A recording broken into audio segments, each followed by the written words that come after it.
কেআরপি education চ্যানেলে সবাইকে স্বাগত। ওয়েস্ট বেঙ্গল বোর্ডের ক্লাস 10-এর ফিজিক্যাল সায়েন্সের প্রথম চ্যাপ্টার পরিবেশের জন্য ভাবনা। তো এই চ্যাপ্টারের তৃতীয় পর্ব।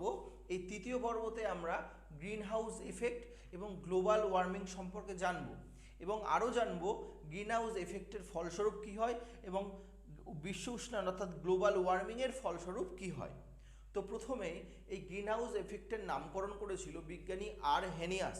বিজ্ঞানী আর হেনিয়াস কী করেছিল না গ্রিন হাউস এফেক্টের নামকরণ করেছিল। প্রধানত শীত প্রধান দেশ, ঠিক আছে, শীত প্রধান দেশ বলতে আমরা সুইজারল্যান্ডকে ধরে নিতে পারি, আমরা রাশিয়া ধরে নিতে পারি। তো এই সমস্ত দেশে প্রচুর ঠান্ডা, ঠিক আছে, এবং শীতকালে আরও বেশি ঠান্ডা হয়। তো ঠান্ডার সময় অর্থাৎ শীতকালে এখানে কিন্তু কোনো রকম শাকসবজি কিন্তু চাষাবাদ হয় না, কারণ বরফাবৃত অবস্থায় থাকে, বরফাবৃত থাকে, ঠিক আছে। তো কি করা হয়, এখানে একটা কাচের ঘর নির্মাণ করা হয়, কাচের ঘর। তো এই কাচের ঘর নির্মাণ করার জন্য কি হয়, ফলস্বরূপ কি হয়, যখন সূর্যরশ্মি এই কাচের ঘরের মধ্যে প্রবেশ করে, তো প্রবেশ তো করলো, কিন্তু সূর্যরশ্মি কি হয় আবার বাধাপ্রাপ্ত পেয়ে আবার কিন্তু বিকিরণ করে চলে যায় মহাশূন্যে। কিন্তু কাচের ঘরটা থাকার জন্য সূর্যরশ্মিতে প্রবেশ করে কিন্তু আর বিকিরণ করে যেতে পারে না, যার প্রভাবে এখানকার উষ্ণতা কী থাকে, বেশি থাকে, এই ঘরের উষ্ণতা কী থাকে, বেশি থাকে, ঠিক আছে। বেশি থাকার জন্য এখানে কিন্তু চাষাবাদটা সম্ভব হয় এই ঘরের মধ্যে। তাহলে এই ঘরের মধ্যে আমি ধরে নিলাম বাঁধাকপি চাষ করেছি। তো বাঁধাকপি যখন চাষ করব তাহলে কি করব, যে সূর্যরশ্মি যেটা আসছে প্রবেশ করছে এই ঘরের মধ্যে, তো এসে প্রবেশ করছে, ঠিক আছে, উষ্ণতা বাড়িয়ে দিচ্ছে, কিন্তু সঙ্গে সঙ্গে আবার কি করছে, আবার কিন্তু বিকিরণ করে ও মহাশূন্যে ফিরে যাওয়ার চেষ্টা করবে। কিন্তু এই যে গ্রিন হাউসটা রয়েছে, এই যে গ্রিন হাউস যেটা কাঁচ দিয়ে নির্মাণ করা, এ কি করবে, বাধা প্রদান করবে, যেতে দেবে না। যার প্রভাবে কী হবে, এখানকার এই ভেতরের যে বায়ুমণ্ডলটা রয়েছে এই বায়ুমণ্ডলের উষ্ণতা কিন্তু বেড়ে যাবে, ঠিক আছে। বেড়ে গেলে খুব সহজে এখানে বাঁধাকপিটা চাষ হবে। ঠিক একইভাবে আমাদের এখানেও আমরা দেখেছি শীতকালে ফুলকপি যখন চাষ করা হয়, ফুলকপি যখন চাষ করা হয়, যখন চারা ফেলা হয় ফুলকপির, তখন কি করা হয়, ফুলকপির চারা ফেলা হলো, এরকম একটা পলিথিন দিয়ে অর্থাৎ চিন কাগজ দিয়ে এরকম কিন্তু মুড়ে দেওয়া হয়, ঠিক আছে, মুড়ে দেওয়া হয়। যারা গ্রামের ছেলে মেয়ে তারা তো অবশ্যই দেখেছে ফুলকপি চাষের সময় কেন দেওয়া হয়, ঠিক এই কারণের জন্যই দেওয়া হয়। শীতকালে যেহেতু উষ্ণতার প্রয়োজন হয়, সূর্য থেকে যে আলোটা আসছে, যে তাপটা আসছে, সেই তাপটাকে কিন্তু রেখে দেয়, কিন্তু ফেরত আর পাঠায় না, ঠিক আছে। কে ফেরত পাঠাচ্ছে না, এই সাদা চিকচিকিটা কিন্তু ফেরত পাঠাচ্ছে না। ঠিক এর আরও একটা এক্সাম্পল আমরা যদি দেখি, আমরা বিশেষ করে ফোর হুইলারে, ঠিক আছে, ফোর হুইলার যে কারগুলো রয়েছে, এই কারে যখন সব কাজগুলো দেওয়া থাকে, ঠিক আছে, দরজার কাজগুলো দেওয়া থাকে, তখন কিন্তু আমরা যখন গাড়ির মধ্যে প্রবেশ করি তখন কিন্তু আমাদের প্রচুর গরম লাগে, ঠিক আছে। এই কারণের জন্য কিন্তু গাড়িতে এসি বা হচ্ছে গিয়ে দেওয়া থাকে, কুলার দেওয়া থাকে কিন্তু। তো ইভেন আমরা যখন ছোট ছিলাম তখন আমরা হয়তো কারে ওঠার সুযোগ পাইনি, কিন্তু আমরা যখন এতে যেতাম, ঠিক আছে, কোনো একটা আত্মীয় বাড়িতে যেতাম, তখন কিন্তু আমরা সবসময় কী করতাম, গাড়ির সামনে গিয়ে বসতাম, একদম ড্রাইভারের পাশে গিয়ে বসার চেষ্টা করতাম। সে ট্রেকার হোক, আমাদের সময় তো ট্রেকার চলতো, ট্রেকার হোক বা বাস হোক, তো ওখানেও কিন্তু আমরা গরম অনুভব করতাম। কেন, কারণ সূর্যরশ্মিতে প্রবেশ করছে, সূর্যরশ্মিতে প্রবেশ করছে, কিন্তু যেতে কে দিচ্ছে, যেতে কিন্তু দিচ্ছে না, ঠিক আছে। এখানে কিন্তু এর নিজস্ব একটা বায়ুমণ্ডল তৈরি করে ফেলেছে, নিজস্ব বায়ুমণ্ডল। ঠিক এখানেও কিন্তু এ কী করছে, নিজস্ব একটা বায়ুমণ্ডল তৈরি করে ফেলেছে। তো এই কারণে, তো কী কারণের জন্য হচ্ছে না, সান গ্রিন হাউস কী করছে, গ্রিন হাউস, গ্রিন হাউস কী করছে, ট্র্যাপ করছে। ট্র্যাপ মানে কি, ফাঁদ, ঠিক আছে, ফাঁদ পেতে রেখেছে। এ এমনই ফাঁদ যে ফাঁদের মধ্যে প্রবেশ তো তুমি করতে পারবে কিন্তু যেতে তুমি পারবে না। কেমন বড় ফাঁদ এটা, ঠিক আছে, প্রবেশ করছে কিন্তু যেতে দিচ্ছে না। এই ফাঁদ কিন্তু অনেকেই তৈরি করে, ঠিক আছে, প্রত্যেকেই কিন্তু ফাঁদ তৈরি করে বসে আছে, কিছু প্রবেশ করাবে কিন্তু যেতে দেবে না। ঠিক এখানেও তাই ঘটনা ঘটছে। তো এই যে এখানে আমরা দেখলাম বাঁধাকপিটা চাষ হয়েছে কোথার মধ্যে, এই ঘরের মধ্যে চাষ হয়েছে, তাই তো। তাহলে বাঁধাকপিকে আমরা দূর থেকে কি দেখব? সবুজ দেখব। তো এই কারণের জন্য এটাকে গ্রিন হাউস কি বলা হয়? এফেক্ট বলা হয়। কি বলা হয়? Green house effect. কেন? কারণ এই যে বাঁধাকপিটা হয়েছে খুব ভালো হয়েছে, বা এখানকার উষ্ণতা যে চেঞ্জ হয়েছে, উষ্ণতা যে নিয়ন্ত্রণ থাকছে, কিসের প্রভাবের জন্য? এই গ্রিন হাউসটার জন্য। তো এই কারণে এটাকে কি বলা হয়? গ্রিন হাউস এফেক্ট কিন্তু বলা হয়। ঠিক আছে? ঠিক একইভাবে আমাদের পৃথিবীর বায়ুমণ্ডল যে রয়েছে, এই বায়ুমণ্ডলের উষ্ণতাও কিন্তু গ্রিন হাউস এফেক্টের জন্যই হয়। কিভাবে সেটা আমরা দেখি। আমরা ধরে নিলাম, আমরা এখানে পৃথিবী ধরে নিলাম, এটাকে আমাদের আর্থ।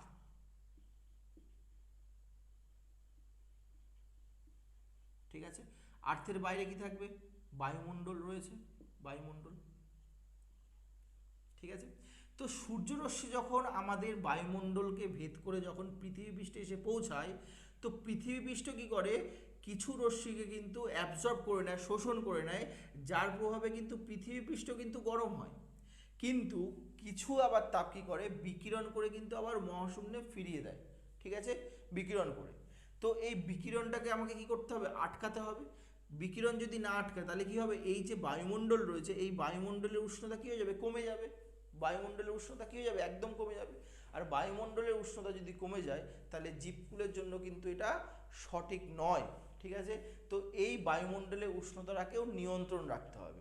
ঠিক যেভাবে আমরা দেখলাম যে একটা কাচের ঘর, ঠিক আছে, কাচের ঘর কি করছিল না, ওই অর্থাৎ গ্রিন হাউস কি করছিল? উষ্ণতাকে নিয়ন্ত্রণ রাখছিল, বাড়িয়ে দিচ্ছিল। ঠিক একইভাবে আমাদের এখানে বায়ুমণ্ডলে কিছু গ্যাস পাওয়া যায়। কি গ্যাস পাওয়া যায়? এই বায়ুমণ্ডলে কি গ্যাস পাওয়া যায়? যেমন কার্বন ডাই অক্সাইড, জলীয় বাষ্প, ক্লোরোফ্লোরোকার্বন, মিথেন, ওজোন। এই সমস্ত গ্যাসগুলো কি করে? ঠিক গ্রিন হাউসের মতন কাজ করে। গ্রিন হাউস যেরকমভাবে তাপকে বাইরে বেরোতে দিচ্ছিল না, ঠিক একইভাবে এই সমস্ত গ্যাসগুলোও কিন্তু বাইরে বেরোতে দেয় না। ঠিক আছে? এই সমস্ত গ্যাসগুলোকে যখন আঘাতপ্রাপ্ত করে কে? সূর্যরশ্মি, তখন কিন্তু কি হয়? আবার রিফ্লেক্ট হয়ে আবার কিন্তু নিচে চলে আসে। তাহলে সূর্যের কিরণ তো ঢুকলো, প্রবেশ করলো পৃথিবীতে, পৃথিবী পৃষ্ঠে, কিন্তু এই সমস্ত জায়গায় কি রয়েছে? এই গ্যাসগুলো রয়েছে। এই গ্যাসগুলো কি যেতে দেবে? গ্যাসগুলো কিন্তু যেতে দেবে না। ঠিক আছে? যেতে যদি না দেয়, তাহলে এখানকার যে উষ্ণতা ছিল, এখানকার উষ্ণতাকে কি করবে? বাড়িয়ে দেবে। ঠিক বাড়িয়ে দেবে। যেরমভাবে গ্রিন হাউসের ক্ষেত্রে গ্রিন হাউস কী করছিল? সূর্যের যে রশ্মি ছিল তাকে বাড়তে দিচ্ছিল না, যার প্রভাবে ওই ঘরের মধ্যে উষ্ণতা কী ছিল? নিয়ন্ত্রণ ছিল।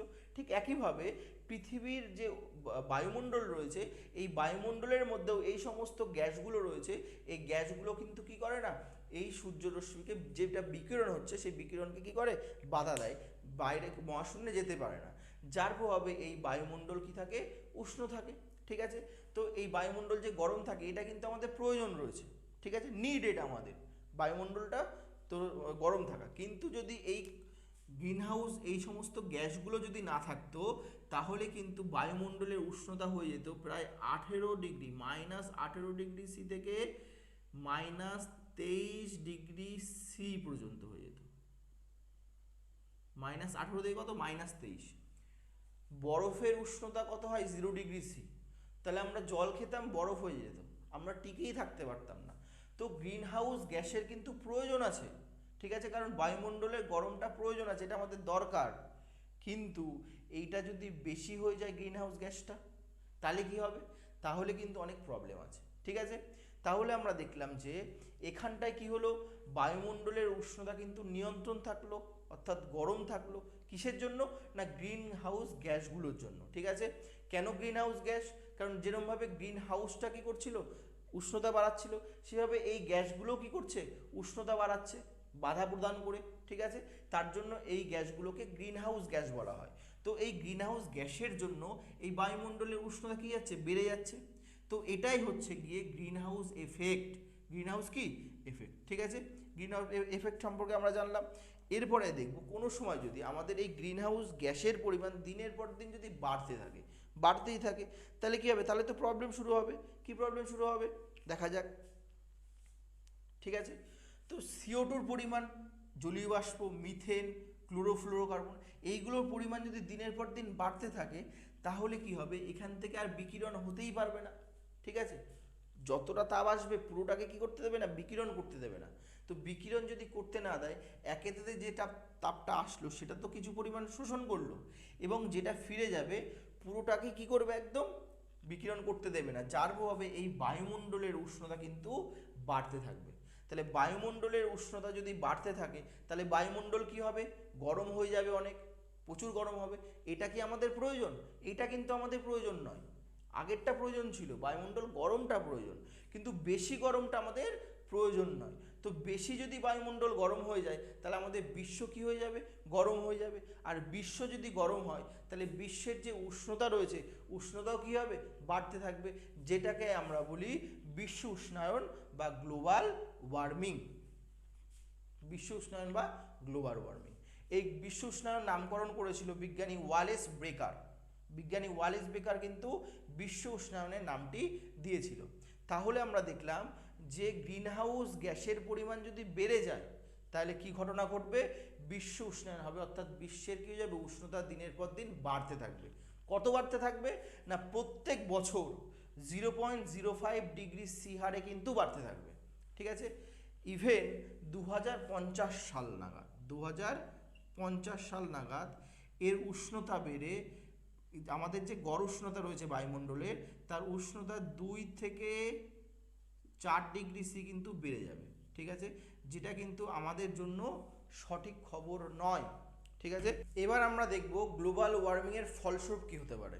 তাহলে গ্লোবাল ওয়ার্মিং যদি হয়, অর্থাৎ বিশ্ব উষ্ণায়ন যদি হয়, তাহলে বিশ্বের উষ্ণতা কী হয়ে যাবে, বেড়ে যাবে।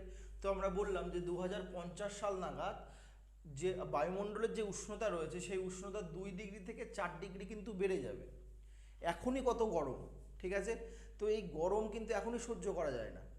ভেবে দেখো 2050 সাল, এর 100 বছর আগে 1950 সালে, তখন কিন্তু কোনো বাড়িতে এসি ছিল না, ফ্রিজ ছিল না, তখন কি মানুষ বাঁচত না, বাঁচত। তখন কিন্তু উষ্ণতা কম ছিল, কিন্তু যত দিন যাচ্ছে তত গ্রিনহাউস গ্যাসের পরিমাণ ধীরে ধীরে বাড়তে থাকছে। আর গ্রিনহাউস গ্যাসের পরিমাণ বাড়তে থাকলে তাহলে কি বেড়ে যাবে না, গ্লোবাল ওয়ার্মিং হবে। আর গ্লোবাল ওয়ার্মিং যদি হয়, তাহলে বিশ্বের উষ্ণায়নও হবে, অর্থাৎ বিশ্বের উষ্ণতাও বেড়ে যাবে। তো এই কারণের জন্য 1950 সালে কি ধনী লোক ছিল না, ছিল, এসিও তখন ছিল, কিন্তু তখন কিন্তু এসি লাগাতো না, এসি দরকারই পড়তো না। কিন্তু এখনকার দিনে প্রত্যেক বাড়িতে যারা একটু ধনী মানুষ, তাদের বাড়িতেই এসি থাকে, থাকে কি থাকে না, থাকে। তো আগামী আরও 10-20 বছর পরে মানে আরও 4-5খানা করে এসি লাগাতে হবে, কারণ উষ্ণতা দিনের পর দিন বাড়তেই থাকছে। ঠিক আছে, তো এই যে উষ্ণতা বাড়ছে, এর ফলে কি হবে, মেরু অঞ্চল রয়েছে, মেরু অঞ্চল যেখানে বরফাবৃত, অর্থাৎ আমি যদি বলি যে একটা মহাদেশ রয়েছে, একটা মহাদেশ পুরোপুরি বরফাবৃত, যেমন আন্টার্কটিকা। তো আন্টার্কটিকা মহাদেশ যে রয়েছে পুরোপুরি বরফে ঢাকা রয়েছে। তো যে সমস্ত মেরু, পৃথিবীর 2 মেরু রয়েছে, আর 2 মেরুই কি বরফাবৃত, সেই বরফগুলো কী হয়ে যাবে, জলে পরিণত হয়ে যাবে। আর জল কী হয়ে যাবে, জল যখন বরফ গলতে শুরু করবে, তখন কিন্তু জলস্ফীতি হবে, হঠাৎ করে কী হবে, জলের পরিমাণ বেড়ে যাবে। আর সেই জল আসবে কোথায়, সমুদ্রে।